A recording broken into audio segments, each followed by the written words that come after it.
사랑하는 행복한 교회 성도 여러분, 또 한 주간이 시작되었습니다. 월요일부터 우리가 늘 주와 함께 동행하면서 또 하나님의 놀라운 계획과 비전, 꿈을 우리가 보기를 원합니다. 성도들은 날마다 주와 함께하며 하나님이 열어놓으신 놀라운 일에 참여하면서 하나님 나라를 이루고 또 우리가 배우고 알았던 그 놀라운 경험들을 이 땅에서 하게 되는 것입니다. 하나님이 주시는 은혜와 은총이 온 성도들에게 함께하기를 원합니다. 오늘 특별히 하나님이 우리에게 주시는 이 매일 성경 말씀은 고린도전서 14장 1절부터 19절까지 말씀입니다. 먼저 성도들이 읽어주는 하나님 말씀을 듣고 다시 오겠습니다. 14장.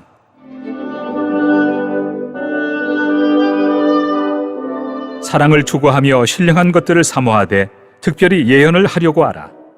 방언을 말하는 자는 사람에게 하지 아니하고 하나님께 하나니 이는 알아듣는 자가 없고 영으로 비밀을 말함이라. 그러나 예언하는 자는 사람에게 말하여 덕을 세우며 권면하며 위로하는 것이요 방언을 말하는 자는 자기의 덕을 세우고 예언하는 자는 교회의 덕을 세우나니 나는 너희가 다 방언 말하기를 원하나 특별히 예언하기를 원하노라.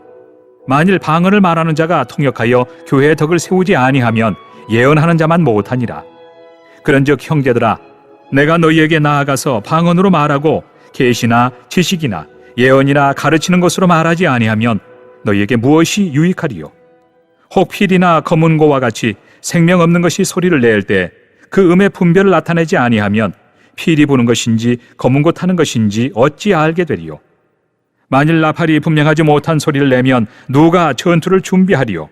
이와 같이 너희도 혀로서 알아듣기 쉬운 말을 하지 아니하면 그 말하는 것을 어찌 알리요? 이는 허공에다 말하는 것이라. 이같이 세상에 소리의 종류가 많으나 뜻없는 소리는 없나니 그러므로 내가 그 소리의 뜻을 알지 못하면 내가 말하는 자에게 외국인이 되고 말하는 자도 내게 외국인이 되리니 그러므로 너희도 영적인 것을 사모하는 자인즉 교회의 덕을 세우기 위하여 그것이 풍성하기를 구하라. 그러므로 방언을 말하는 자는 통역하기를 기도할지니 내가 만일 방언으로 기도하면 나의 영이 기도하거니와 나의 마음은 열매를 맺지 못하리라. 그러면 어떻게 할까? 내가 영으로 기도하고 또 마음으로 기도하며 내가 영으로 찬송하고 또 마음으로 찬송하리라. 그렇지 아니하면 내가 영으로 축복할 때 알지 못하는 처지에 있는 자가 내가 무슨 말을 하는지 알지 못하고 내 감사에 어찌 아멘 하리요? 너는 감사를 잘하였으나 그러나 다른 사람은 덕 세움을 받지 못하리라. 내가 너희 모든 사람보다 방언을 더 말함으로 하나님께 감사하노라. 그러나 교회에서 내가 남을 가르치기 위하여 깨달은 마음으로 5마디 말을 하는 것이 1만 마디 방언으로 말하는 것보다 나으니라. 고린도전서 13장은 사랑장입니다. 가장 최고의 은사는 사랑이죠. 사랑. 이 고린도 교회가 분열과 갈등을 겪으면서 하나 되지 못하고 또 다양한 예배 가운데에 이 질서들의 문제가 생겼습니다. 특별히 오늘도 이 방언과 예언에 대해서 이렇게 이야기하고 있는데요. 예배와 관련된 또 개인의 신앙 경건과 관련된 일입니다. 전반부에는 이 방언과 예언에 대한 이야기들을 하면서 또 후반부에는 공예배 속에서 예언을 하고 방언은 통역이 없으면 하지 말 것을 이야기하고 있습니다. 도대체 AD 1세기 이 초대교회 안에서의 그 방언은 과연 무엇일까요? 이거는 우리가 사무엘상에 나오는 이 사울에 대해서 사무엘상 보통 우리가 10장에서 보면 이 사울이 소명받는 장면이 나오는데 이 하나님의 영이 임한 황홀경에 임했을 때 평범한 사람이 한 나라의 리더가 되고 또 하나님께 부름받는 모습을 보게 됩니다. 아마도 이 초대교회 안에서 다양한 그 일들이 있었는데 특별히 이 고린도 교회에서 이 방언을 한다는 것은 어떻게 보면 그 강한 자, 어떻게 보면 좀 무언가 특별한 사람이 되는 것과 같은 이 하나님의 함께 하심을 경험하는 일이죠. 최근에는 그런 것이 많이 줄어들었지만 한국 이 부흥기에 1970년대, 80년대에 보면 이 여러 가지 기록을 통해서 관찰해보고 또 제가 어릴 때도 교회에서 이 부흥회를 많이 했습니다. 특별히 이 부흥회 기간 많은 성도들이 이 방언의 은사를 받기를 굉장히 소명합니다. 하나님의 직접적인 체험을 가장 이렇게 개인이 잘 나타낼 수 있는 이 경험에 어떻게 보면 좋은 사례입니다. 그래서 아마 부흥 강사님들이나 또한 많은 성도들이 이 방언 체험을 받기를 원했습니다. 그런데 오늘 본문에서 이렇게 보면 이 고린도 교회 안에 이 방언에 대한 우월감, 방언하시는 분들에 대한 우월감이 느껴집니다. 그래서 이 질서가 무질서하게 되는데 이 우월감과 열등감이 이 방언을 하는 사람과 못하는 사람들 사이에 분명히 존재했을 거라고 생각하고 있습니다. 그래서 이 방언을 하는 사람은 우쭐대고요, 또 자기들의 무언가 영적 경험과 체험이 높다는 것을 은근히 과시하는 경향이 있었습니다. 그래서 이 사도 바울은 편지를 통해서 너희가 이 방언이 하나님과의 개인 기도 시간에는 상당히 좀 유용하다. 그러나 이 예언을 하도록 해라. 그러니까 예언은 또 뭡니까? 미래를 알아맞히고 미래를 하나님이 주시는 그 계시의 말씀을 알아맞히는 건 아닙니다. 사실은 이 담대한 교훈과 경고를 전해주는 것, 이 공동체가 어디로 가야 할 건가를 말해주는 간증과 또한 이 설교라고 할 수가 있습니다.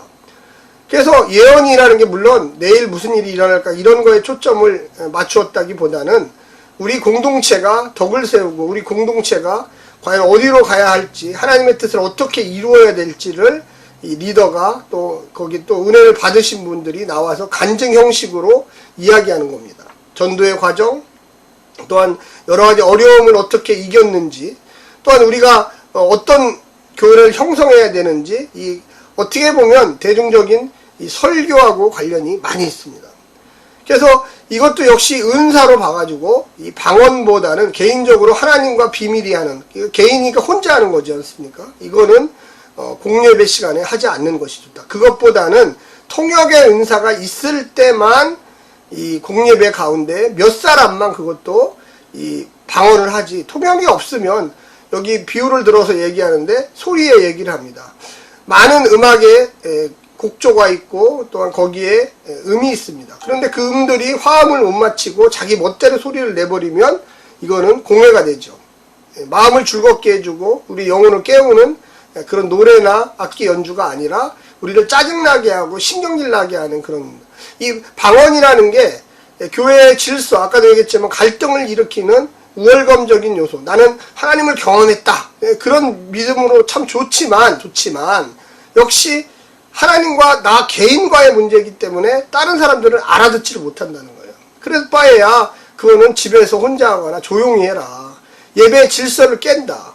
그리고 통역하는 사람이 없다면 도대체 너하고 하나님하고 한 얘기를 누구 앞에서 할 수가 있겠느냐. 그것보다는 예언을 사모해라. 어떻게 보면 이 간증과 체험과 이런 것을 나누면서 하나님의 역사하심을 경험한 이야기들을 같이 해라. 이렇게 이야기하는 것입니다. 우리가 한참 한국교회가 부흥기 때 아주 방언, 예언 이런 것들이 많이 나왔는데 지금 많이 없어지고 또 그렇게 추구하지도 않아요. 이 사도 바울도 역시 그런 것들이 교회 안에 은사 중심적인 교회가 된다. 그것보다는 대중적이고 모든 사람들이 은혜를 받을 수 있는 이 예언 사역, 이 말씀 중심의 사역에 집중하라고는 본문에 이야기하고 있습니다. 우리는 이 말씀을 참 새겨듣고 중요하게 생각해야 된다고 저는 생각합니다. 우리가 그냥 넘어가 버리면 도대체 이게 뭘까? 이런 고민에 빠지게 되죠. 우리의 삶 속에 하나님께서 늘 주시는 은혜 중에 하나가 바로 교회 안에서 질서 있게 또 이 대중들이, 모든 성도들이 다 같이 알아들을 수 있는 그런 말을 통해서 서로의 하나님의 역사하심을 나누고 우리를 향한 하나님의 뜻을 나누고 또 이런 설교사역, 말씀사역을 통하여 사람들에게 비전과 꿈과 용기와 하나님의 함께하심을 전달하는 것입니다. 오늘 본문을 통하여 우리 행복한 교회 성도들이 무엇을 추구해야 될까 잘 깨달은 시간 되시기를 간절히 부탁드립니다. 오늘 하루도 승리하십시오. 샬롬.